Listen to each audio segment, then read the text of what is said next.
Hello friends. So in this series we are going to see Python database connectivity. So there are some steps you have to follow whenever you are doing Python database connectivity.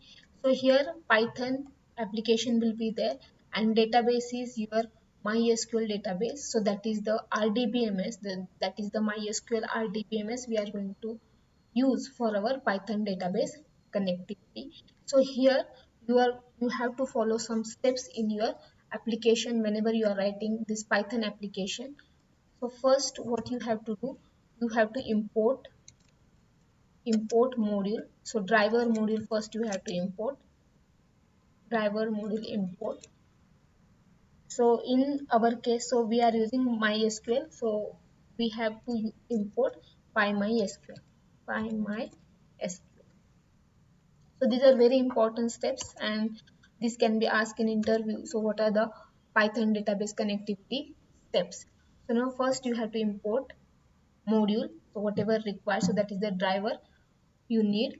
So then you have to create connection.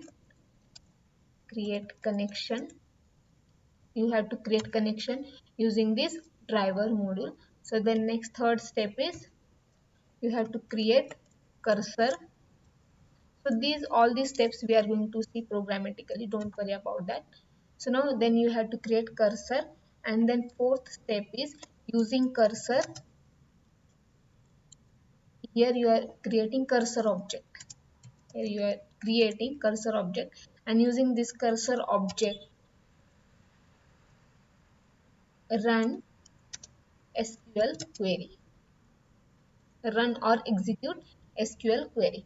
Then fifth step is once you are done with your operations with MySQL, so then you have to close cursor, close cursor object.